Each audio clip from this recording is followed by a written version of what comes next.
Good morning and peace be upon you this beautiful Sunday or whatever day you're listening. My name is Qasim Rashid. This is the Qasim Rashid Show here on Sirius XM Urban View Channel 126, the most awesome show in the multiverse. And if you're listening on Substack, make sure you hit that subscribe button. This is our last show of the year, and I'm excited because we have a new year ahead of us. I always get excited about the new year, even though we have a fascist coming to the White House, which is less exciting. Nonetheless, I always channel the wisdom of James Baldwin that I will not despair. I will not give up hope. I cannot tell the children there is no hope. This year was a remarkable year for a lot of reasons, and I want to thank you all for being with me on this journey. Me and my amazing producer, Alexa, have worked hard to get you up-to-date content on what's happening in the world, how we respond to the injustices, how we work together to overcome some of the absurdities that we're seeing. In some places we were successful, in some places not so much, but that doesn't mean we stop. And as we wrap up this year, I wanted to do something that I felt like was a good my version of the Spotify rap. And that is I wrote nearly 300 pieces this year. 300, if you think about that, almost one per day. And I started writing regularly in April. So I think in 2025, I might even write close to 400 pieces. And so I looked through all of them and I thought, what were the most popular ones? And so I thought, why don't we wrap up the year by going over the 24 most popular pieces that I wrote in 2024. And we're not going to reread all of them because it will take a lot of shows to do that. One piece typically is the length of a show, just to give you perspective, maybe two, but a quick 2-minute breakdown on the 24 most popular pieces of 2024. And I think it'll give you kind of a trip down memory lane of what we went through together this year. This is episode 152, by the way, of the show. So in addition to those, nearly 300 pieces, another 50 some episodes for the year. So a lot of amazing content that was made possible by each of you subscribing to me on SiriusXM and letting SiriusXM know that you want to listen to this content, and by you guys subscribing to me on Substack and building it out. Coming in at number 24, when Hollywood tries to cancel Palestinians. If you recall, Deborah Messing led a list of Hollywood celebrities, mostly B-listers and C-listers, but a couple of billionaires, attacking Emmy-nominated Palestinian filmmaker Bassam Atif Oda. She survived this horrific siege on Gaza by Netanyahu, and she documented her experience through a heroic film called It's Bassam from Gaza and I'm Still Alive. Deborah Messing and a couple of other so-called celebrities, I think more than 150 or so of them, wrote to NATAS, the National Academy of Television Arts and Sciences, saying that she's a terrorist. She affiliates with terrorist organizations, and you should cancel her nomination. Now, Adam Sharp, NATA's president and CEO, responded to Messing and all 150 letter signatories and said, It's Bassam from Gaza and I'm Still Alive was reviewed by 2 successive panels of independent judges, including senior editorial leadership from each significant U.S. broadcast news network. It was selected for nomination from among more than 50 submissions in one of the year's most competitive categories. Most critically, the content submitted for award consideration was consistent with competition rules and NATA's policies. Accordingly, NATAS has found no grounds to date upon which to overturn the editorial judgment of the independent journalists who reviewed the material. And he goes on to say that they found zero evidence that she has any terrorism ties whatsoever. Messing calls herself a Democrat. She's a right-wing nut job. It's disgusting, the kind of bigotry that she's disposed upon this innocent woman who's simply trying to survive a genocide. And I go through in this lengthy article the history of anti-Muslim and anti-Arab and anti-Palestinian propaganda that Messing puts out there. What was most exciting about this is that Bassam ended up winning the Emmy nomination.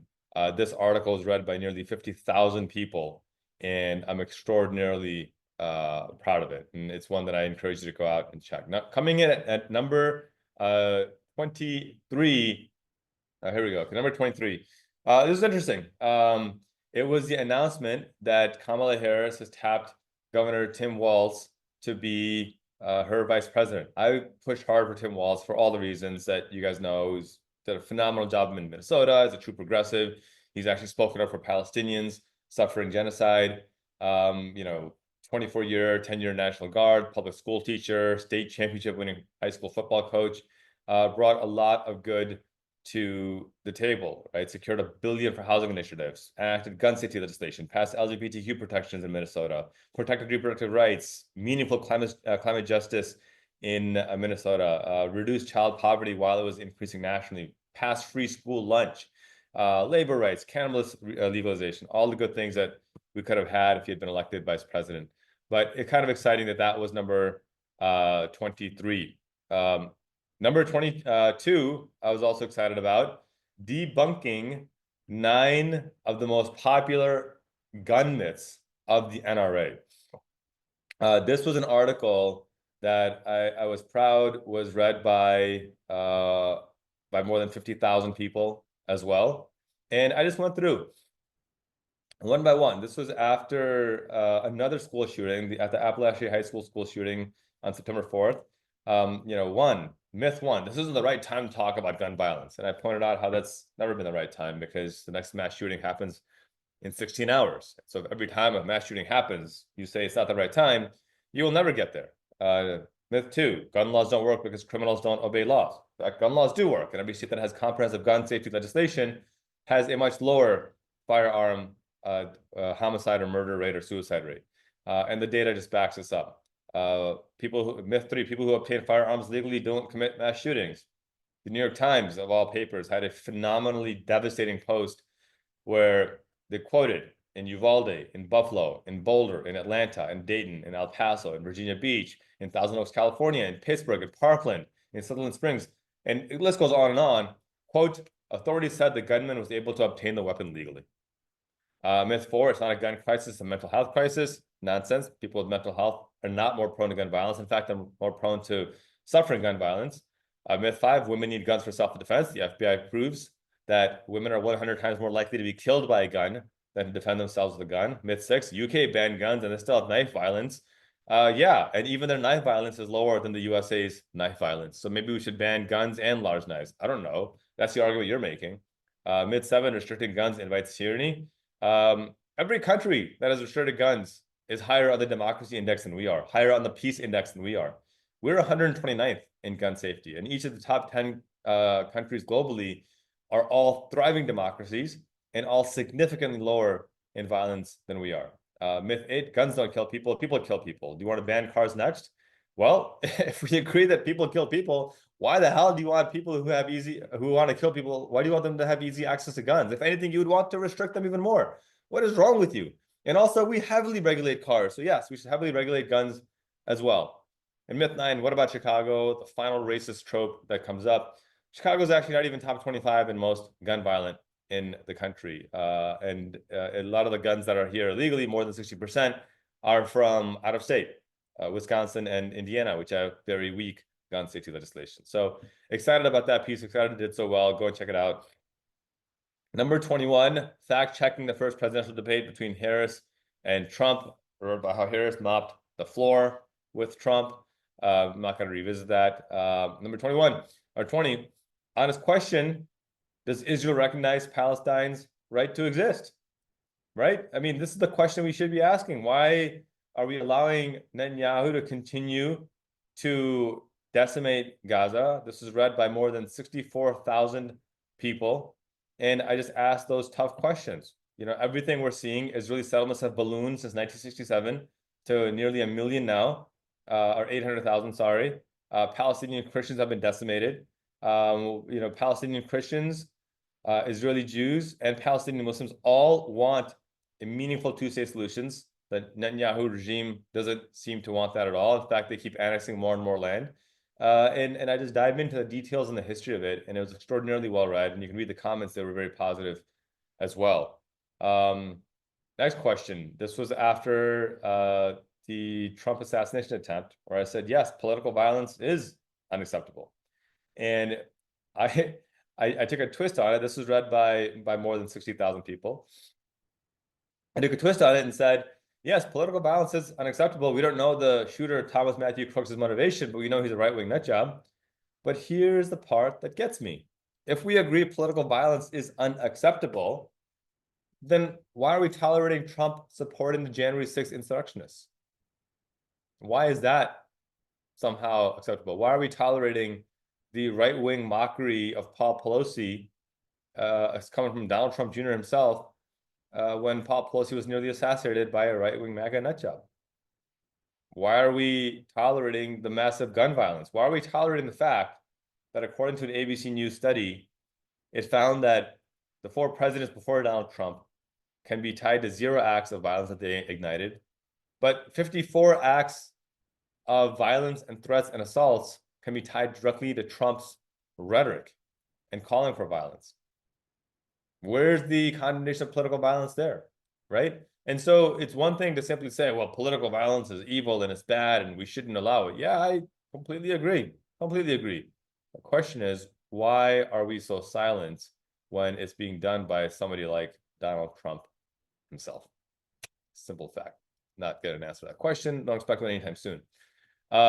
Number 19, I think, is another one about Palestine.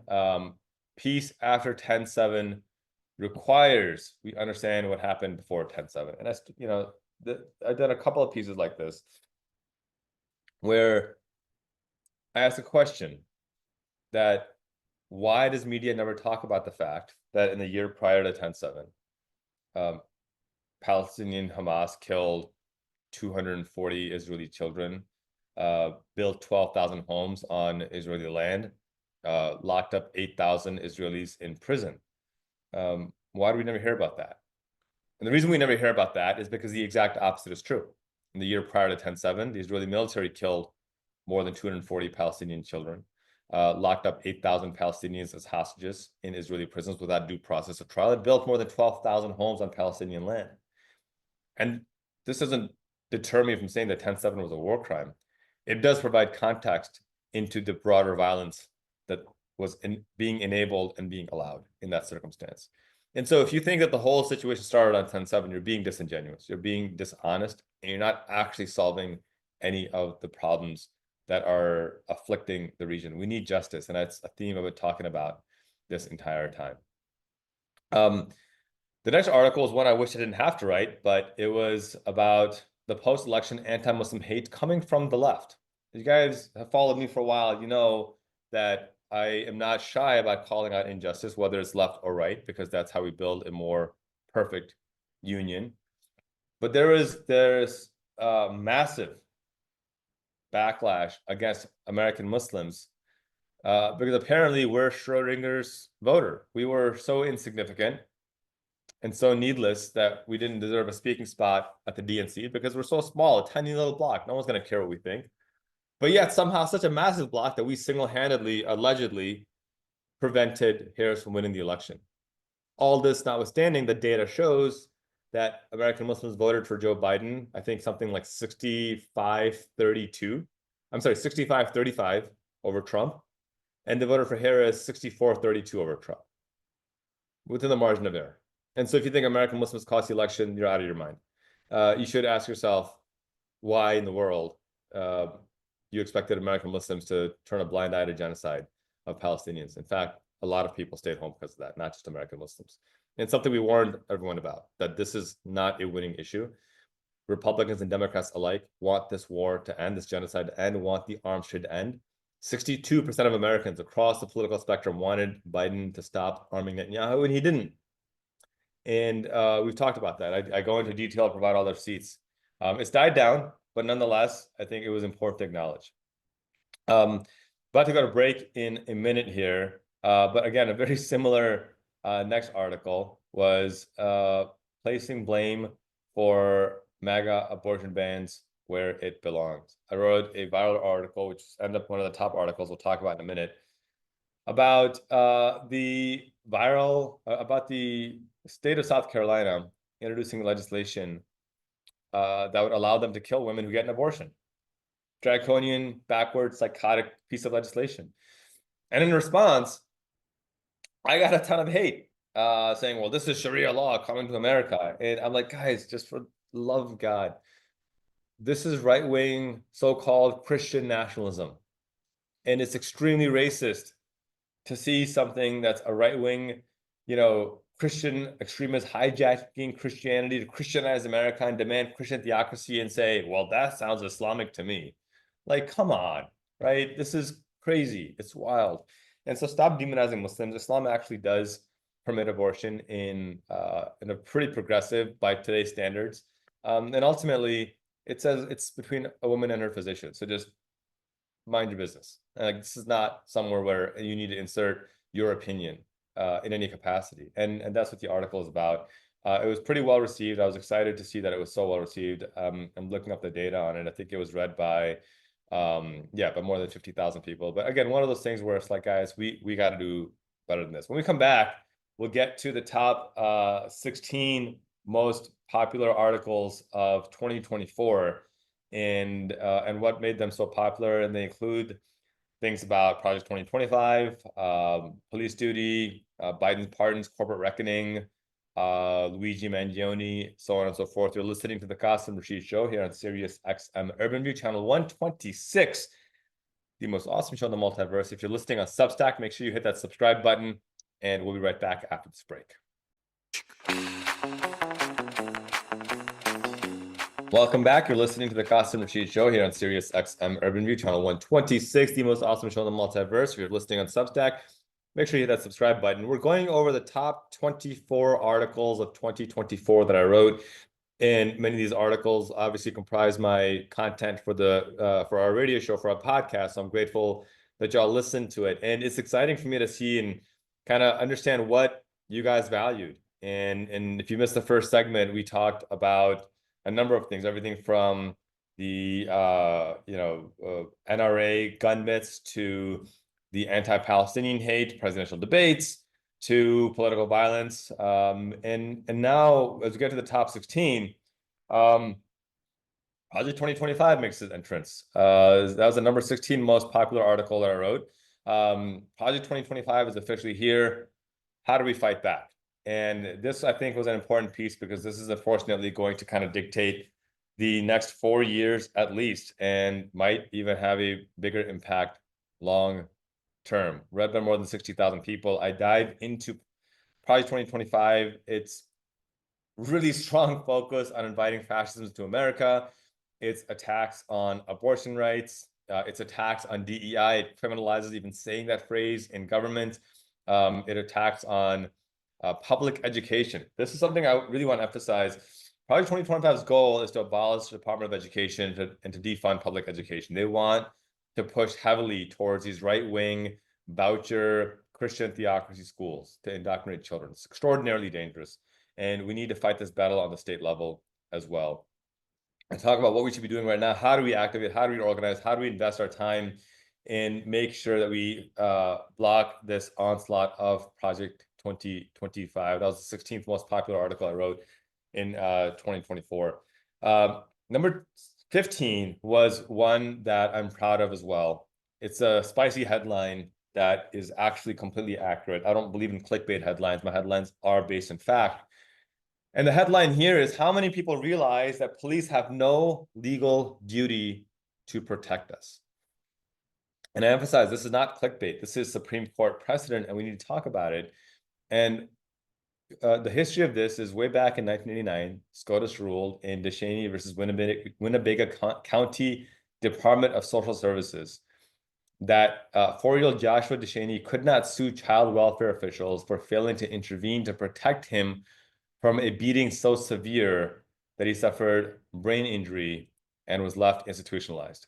The Supreme Court concluded, nothing in the language of the Due Process Clause itself requires the state to protect the life, liberty, and property of its citizens against invasion by private actors.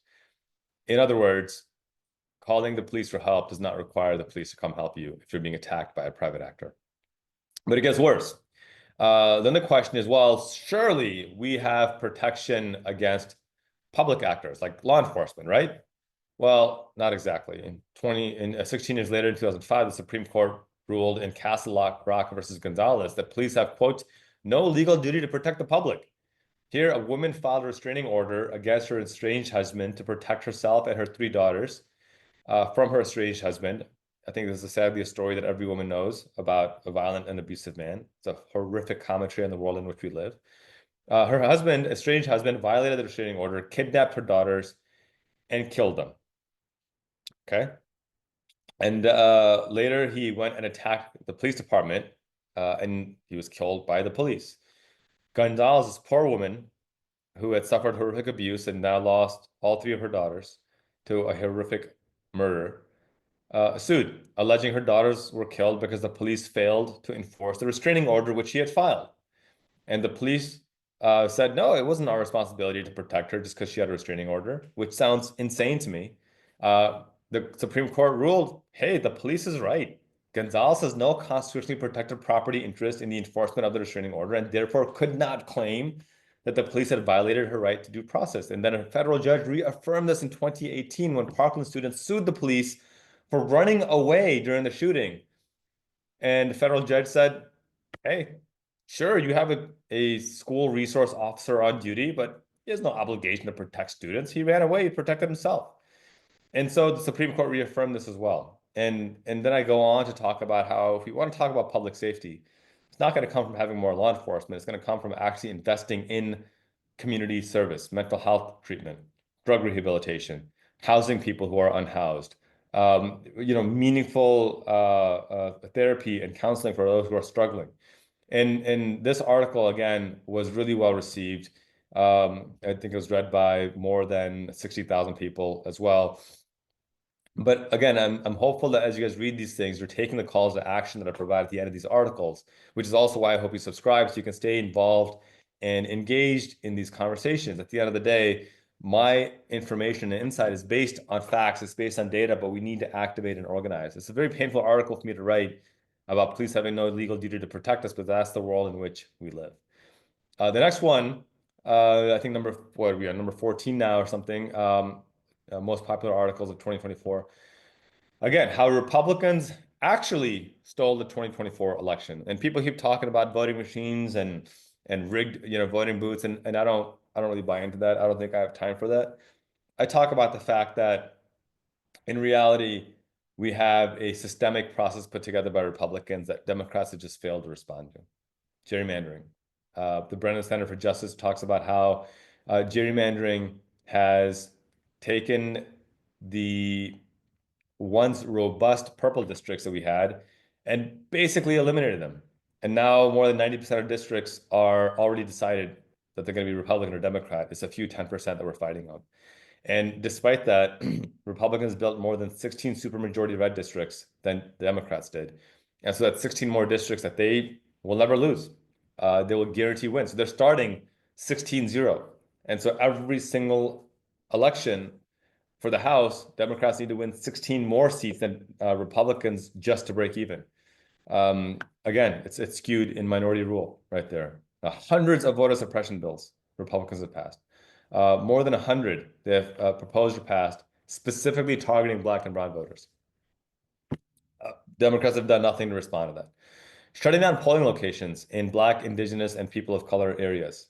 More than 100,000 polling locations have been shut down in Black and brown areas. More than 100,000. How the hell are we going to vote if we can't get to a polling location? That's what Republicans are banking on. Purging millions of legitimate voters. 2024 was a record year in Republicans purging legitimate voters. Millions of them, forcing them to re-register. And I provide a couple other things as well. And I point out that a 50-year study by the Washington Post found 0 examples of systemic voter fraud that would have overturned even a single election, even on the local level. And again, provide calls to action. Popular article for all the reasons that you would expect. At the end of the day, we need to be more engaged. This article is read by more than 60,000 people as well. But that's how they actually stole the election and right in front of us, and we just need to do more to stop it. Next article is actually from right here in December. Next couple are right here in December. Next 3 actually. About Biden's pardons, about how I called him a disgrace. And people are like, oh, well, how dare you condemn him for pardoning his son? And I'm like, well, you didn't actually read the article because I have no problem with him pardoning his son. I think it was kind of silly and ill-timed, but whatever. He did what a father wanted to do. My issue, and this goes back to me upholding justice above all else, my issue is him pardoning some of the worst people on earth while not pardoning the people who need to be pardoned or commuted. Leonard Peltier is still in prison as of the recording of this. Stephen Donziger is still in prison. 40 people on federal death row are facing the death penalty. He hasn't commuted their sentences. 3,000 people are in prison for nonviolent drug offenses, largely because of his 1994 crime bill. And they're still sitting there. The Equal Rights Amendment could be ratified with the signature of his pen. He could cancel student debt. The Debt Collective talks about this at length. He's done none of these things. Instead, he took his time to pardon Judge Michael Conahan, the Kids for Cash judge, who took $3 million in bribes to throw kids in private prison. Human trafficking. So horribly were these kids tortured that one, at least one, even died by suicide. Biden commuted his sentence. Dr. Mira Sakdeva was a cancer doctor who exploited her cancer patients. Exploiting cancer patients. My God.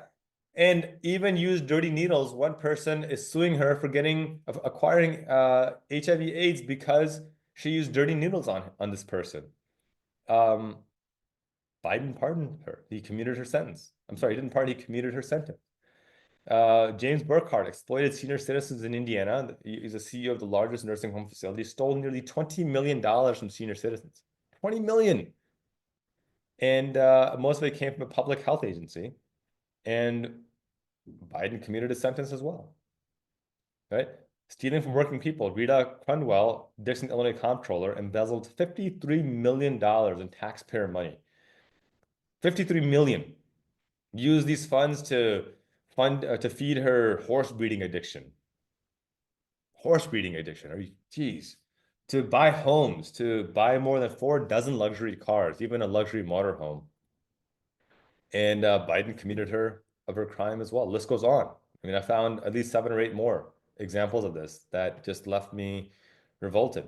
And it goes back to the fact that he's pardoned his son, he's pardoned these horrible people, hasn't pardoned or commuted the people who actually deserve to be pardoned. I mean, Leonard Peltier, wrongfully accused, convicted of killing federal agents in self-defense, well documented, still in prison right now. Steve Dunzinger got a conviction against one of the largest oil producers out there for destroying indigenous lands, and sitting in prison still, or house arrest. Sorry, but still his conviction is not commuted.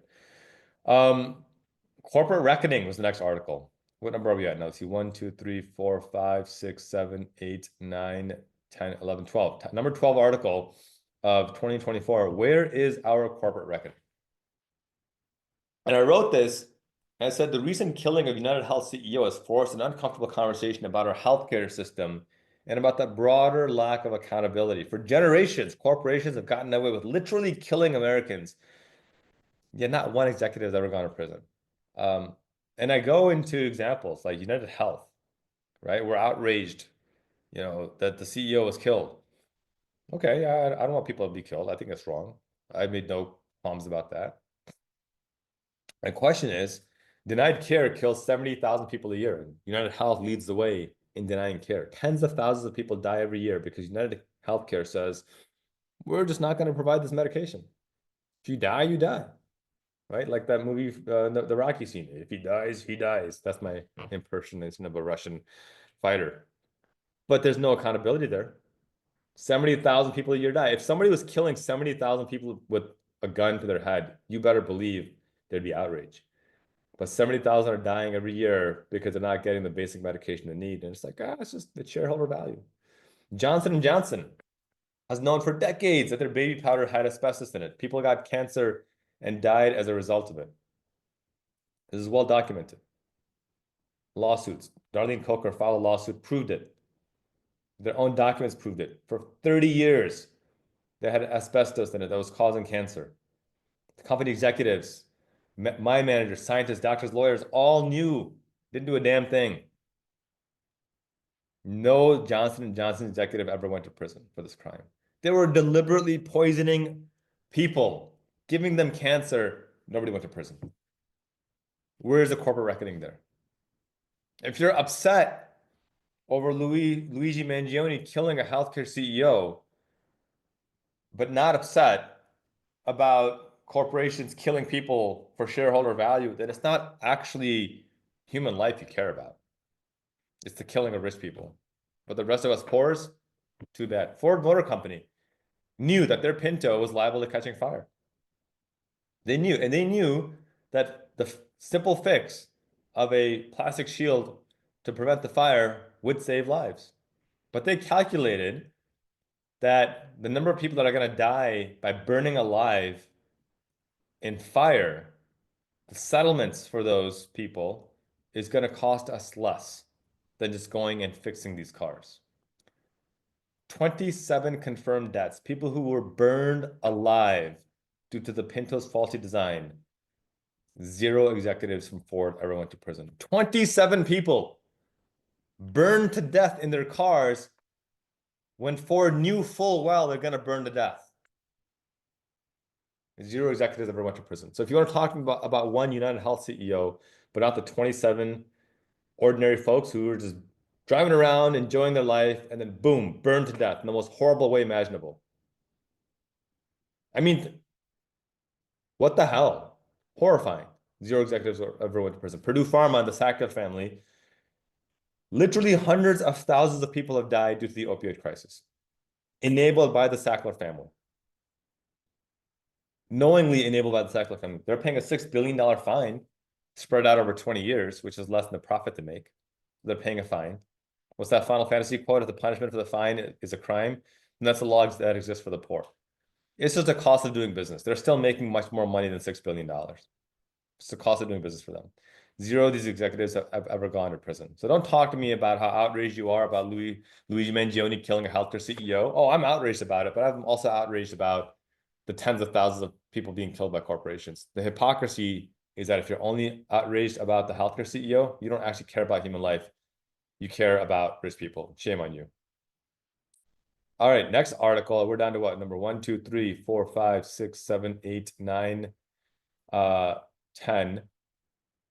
Debugging every myth you hear against universal healthcare. I do a deep dive into universal healthcare and break down the common myths that the health insurance industry has pushed out there. It's read by more than 60,000 people.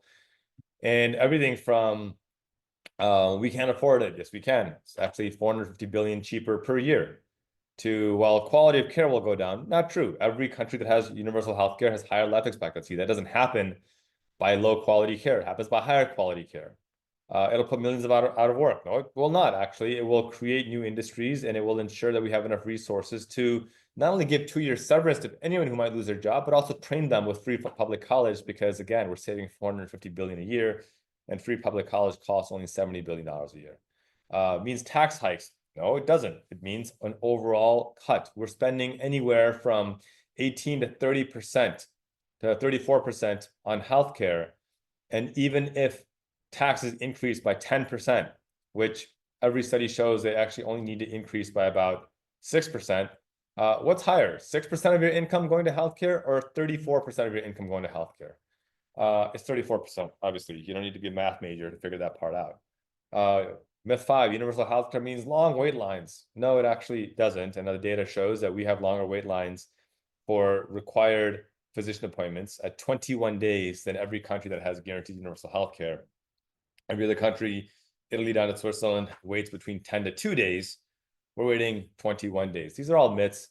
And then the final myth that I like to debunk is, well, why should I pay for other people's healthcare? My dude, that's what health insurance already is. You should want to have a bigger pool so your costs go down. I think we're in top 10 now. Let's see, 1, 2, 3, 4, 5, 6, 7, 8, 9, 10. Top 10.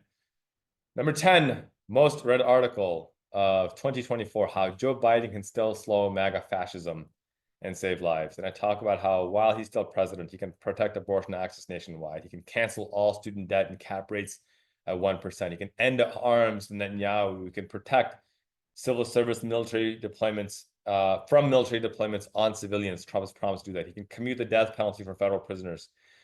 And yeah, Trump might repeal these executive orders day one, but some of these are permanent. You cancel student debt, that's permanent. Force Trump to explain why he's reenacting 1.7 trillion in debt, exploitative debt on 40 million Americans, while cutting 4 trillion in taxes for multi-billionaires around the world, around the country. Force him to explain why he is trying to undo the Equal Rights Amendment. Force him to explain why he's trying to undo abortion bans. Put up obstacles, damn it. Like, this is not that terribly complicated. Again, very well received article. I think this one was read by what, something like more than 60,000 people again. So kind of exciting to see that support there. Number 9, most read article. And then we'll go to break and come back to the last 4. It was about a hate crime right here near where I live in Downers Grove, Illinois. A woman attacked a pregnant Muslim woman and her husband with anti-Palestinian rhetoric. It was recorded in broad daylight at a Panera Bread. And what's really shocking about this is that everybody just kind of sat and watched. Nobody came to their aid. Nobody helped them. Really depressing to see. And, my ask of each of you is, if you see someone committing a hate crime, find a way to be involved, whether that's raising awareness, whether that's yelling at them, whether it's calling for help. I was going to say calling police, but remember, police don't have to help. Gang up on them and prevent the violence from perpetuating, but just do something to prevent these hate crimes. All right. When we come back from break, we'll go over the top 8 most read articles of 2024. You're listening to the Qasim Rashid Show here on Sirius XM Urban View, channel 126, the most awesome show in the multiverse. If you're listening on Substack, make sure you hit that subscribe button. Much love to you all. We'll be right back after this break.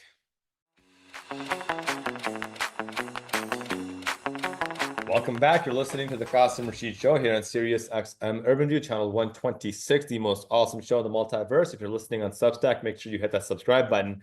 We're going over the top 24 most read articles that I wrote in 2024. I wrote nearly 300, which is crazy to think about. And these are the top 24. And we're down to our last 8. And we've covered everything from the genocide in Gaza to Biden needing to pardon people, to myths about gun violence, myths about healthcare. And number 8 is about Project 2025. I detail, this was actually in July, so mid-year, how Project 2025 is inviting fascism to America. Do you guys know I read the whole damn thing? I read the entire 900-page report. It's mortifying, it's absurd, it's boring, but it's also a racist, fascist, white supremacist document. And this article, I just dive into what is Project 2025, who's funding it, the Heritage Foundation. It's got a couple of billionaires behind it as well. And it talks about how they're just trying to enact this, so-called Christian theocratic fascism here in the United States, and what we need to do to counter it. It was pretty well read. More than 65,000 people read the article. And I'm hopeful that we're acting upon it. Number seven most popular article was, again, in December. A lot of these are coming in December, which is exciting. It shows that you guys are reading my content. I appreciate that. This is right after the killing of the healthcare CEO. And I start by quoting Gene Rostand, the philosopher who passed away in the 1970s. He goes, "Kill a man and you are a murderer. Kill millions of men and you are a conqueror." And I just juxtaposed Luigi Mangione, the murderer, for killing what's the guy's name? Brian Williams. Is that his name? The healthcare CEO. But the CEO, his policies kill tens of thousands. And at least 68,000 a year die due to a lack of healthcare access. And he's on the cover of Forbes, for God's sake. And so I talk about this fact right here, that you can't actually sit here and condemn one murder without the other. And I talk about how this is a bipartisan problem. Brian Thompson, is the CEO's name, sorry. Brian Williams, I think, is the journalist who misremembered something. The irony of me misremembering the name of a journalist who lost his job for misremembering something.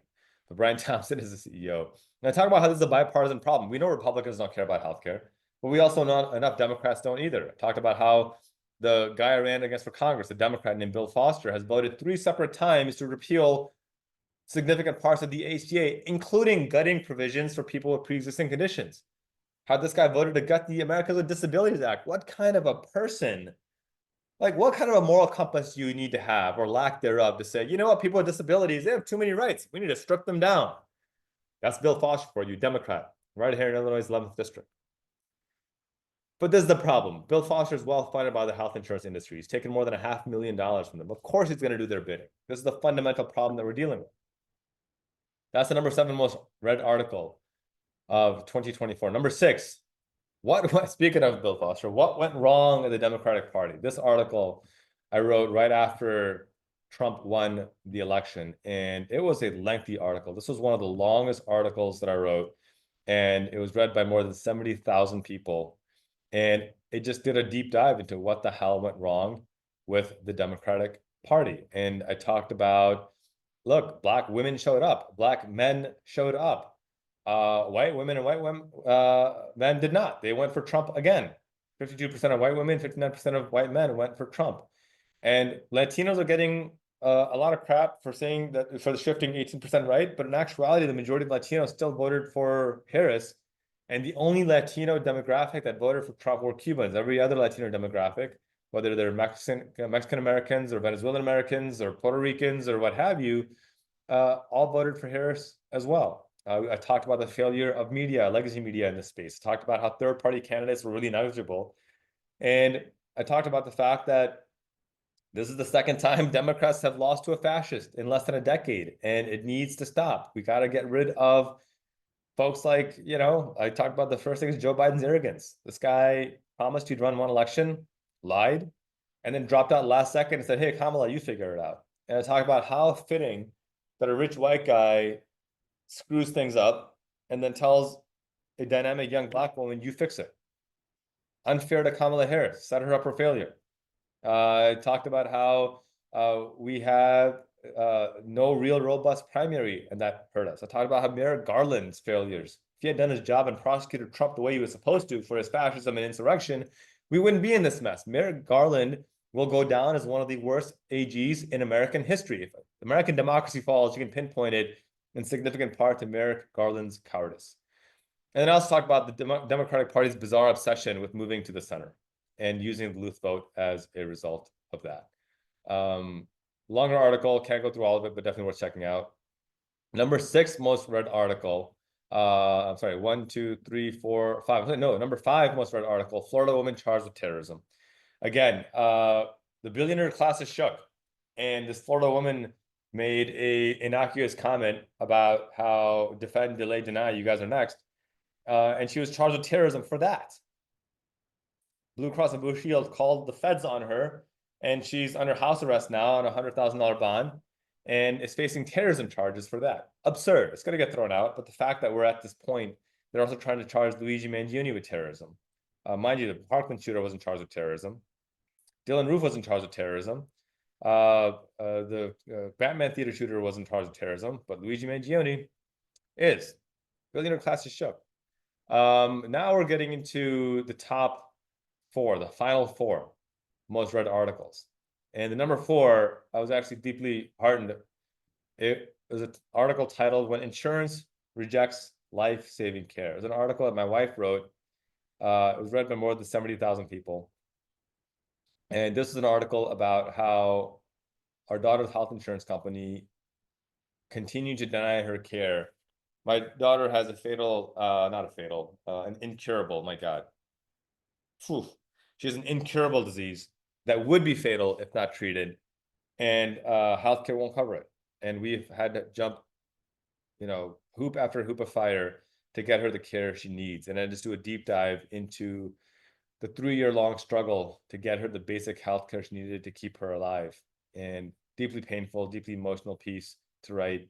And just, the emotional journey we go on every single day, and just to see how happy she is now that she's getting the care that she needs, the therapeutic care. And the responses we've received to this article have really been powerful, because it speaks to how many people are suffering through this kind of stuff right now, and how we need to tell these stories.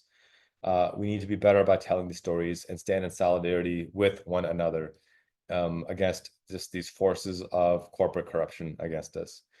Number 3, this surprised me that this is a number 3 article, most read article. In fact, the top 3 have surprised me, but here we are. Number 3 was written back in July. It was read by more than 80,000 people. It is titled, MAGA Erupts in Racism After Realizing J.D. Vance's Wife is Indian. And I suspect this was very well read, because I think most Americans didn't realize that J.D. Vance's wife is a Hindu American, an Indian American.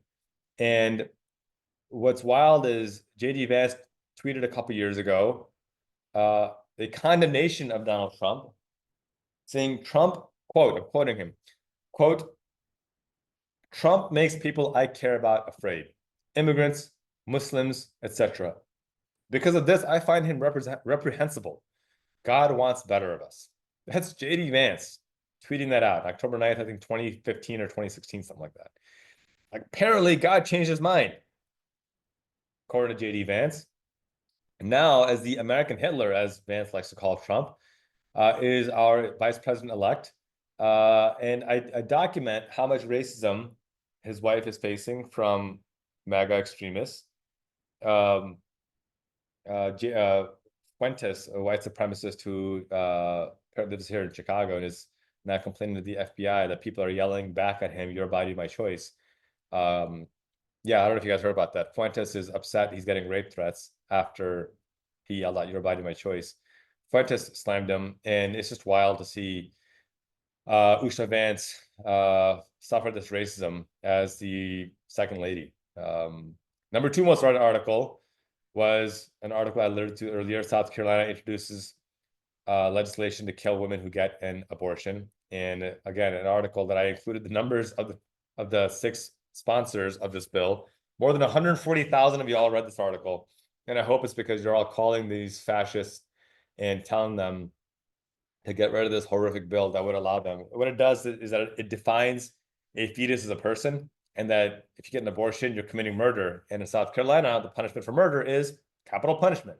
And so the pro-life party wants to prove how pro-life they are by killing women.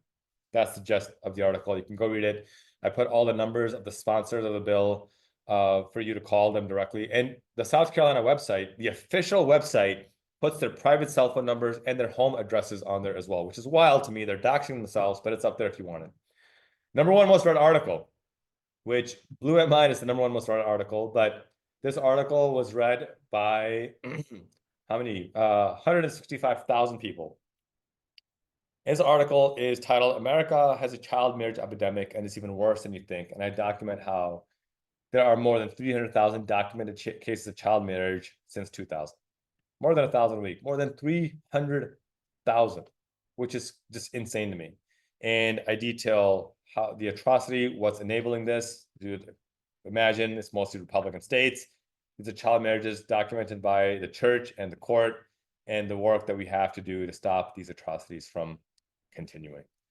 So that's my recap of 2024. Like I said, if you're not subscribing to me on Substack, please do. I put out almost daily content on the injustices that we're suffering and the work that we need to do to stop them. And as we wrap up the show, final minute, I want to thank you all. I want to thank you all for the incredible support you've given me, that you continue to give me. I got to tell you, there's a ton of crap and hate that I get. Death threats and nasty comments and sand N-word and camel jockey and you name it. But the love and compassion that you guys show, it more than makes it worthwhile. It more than covers for it. That's probably the better way to say it. Because it tells me that you guys are engaged, you do care, you do see the humanity in the work that we're doing, and you do support us. And Alexa and I, my producer, we week in and week out put together content, find guests, book guests, put in a ton of work to make this a show that you guys can find value in and that you guys enjoy. And the fact that you guys keep listening, that we keep increasing our downloads and our views and our subscriptions every week, it's exciting, it's powerful, it's encouraging, because it shows that you guys care about good content, you care about these issues that we talk about. And my ask of you is, in 2025 and beyond, continue to share, continue to subscribe. Even if you're a free subscriber, subscribe. If you can be a paid subscriber, it goes a long way. Every dollar we spend is a reflection of the kind of world that we want to create. So if you can subscribe for a cup of coffee a month, $50 a year, it goes a long way. Thank you all for the incredible work you're doing. Be sure to follow us on social media at Qasim Rashid across all platforms. We will continue to advance the show in 2025 and beyond that builds on compassion, on justice, and on accountability for those in power, especially as we have a fascist regime coming in. You have my commitment to stay at the forefront and keep you informed on what's happening and how you can respond. My friends, be fierce, lead with compassion and justice. Have a blessed new year. Have a happy new year. And I'll see you in 2025. Peace.